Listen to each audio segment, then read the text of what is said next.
পরীক্ষিত মহারাজ কলিকে স্থান দিয়েছিলেন কেন?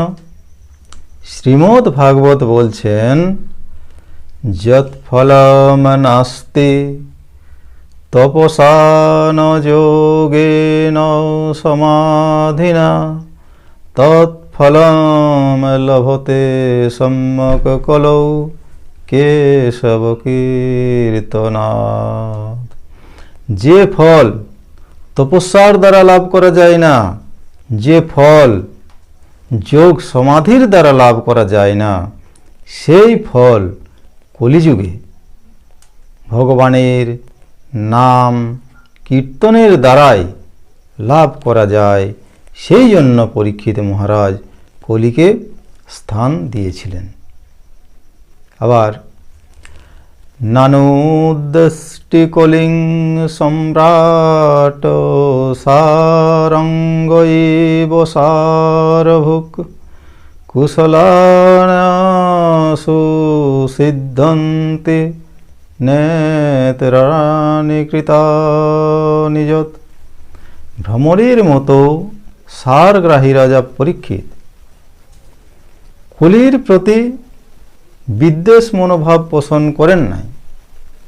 তিনি বুঝতে পেরেছিলেন যে কলির মহান গুণ আছে একটি, সেই গুণটা হলো সৎকর্ম। যদি সংকল্প করা হয়, মনে মনে ভাবনা চিন্তা করা হয়, সেটা কিন্তু ফল প্রদায়ী হয়ে থাকে। এবং অসৎকর্ম যদি সংকল্প করা হয়, ভাবনা চিন্তা করা হয়, সেটা কলিযুগে ফলপ্রসূ হয় না।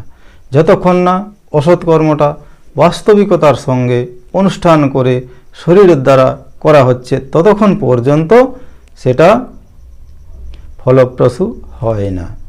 এই জন্য পরীক্ষিত মহারাজ কলিকে স্থান দিয়েছিলেন। সুখদেব গোস্বামী পরীক্ষিত মহারাজকে বলছেন, হে রাজন, কলের দোষ নিধে রাজনস্তে এক মহান গুণঃ কীর্তনাদেব কৃষ্ণস্য মুক্ত সঙ্গ পরং ব্রজেত। বললেন, হে মহারাজ পরীক্ষিত, কলিযুগ দোষের নিধি, দোষের আকর, স্তূপাকৃতি দোষেই পরিপূর্ণ, রাশি রাশি দোষে পরিপূর্ণ। কিন্তু একটা মহান গুণ আছে, সেই গুণ হল ভগবানের নাম সংকীর্তনের দ্বারা সমস্ত আসক্তি দূরীভূত হয়ে যায়, আসক্তি থেকে মুক্তি পাওয়া যায় এবং পরমেশ্বর পরমাত্মা ভগবান শ্রীকৃষ্ণকে লাভ করতে পারা যায়। যে কলির দোষ থাকলেও তার মধ্যে আবার গুণও আছে। শ্রীমদ্ ভাগবত বলছেন, কৃতে যদ্ধায়তে বিষ্ণু ত্রেতায়ং যজত মখৈ দাপরে পরিচর্যায়ং কলৌ তদ হরি কীর্তনাদ। সত্য যুগে যা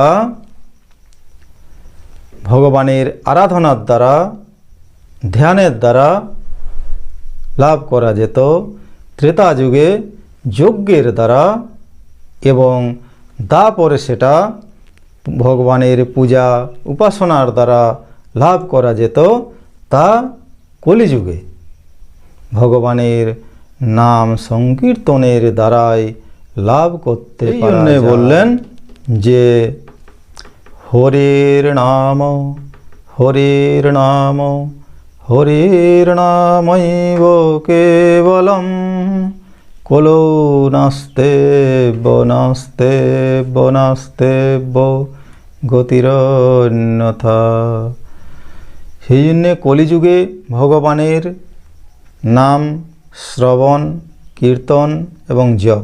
হরির নাম হরির নামৈব কেবলম। এবং এছাড়া কলিযুগে কোনো গতি নাই নাই নাই।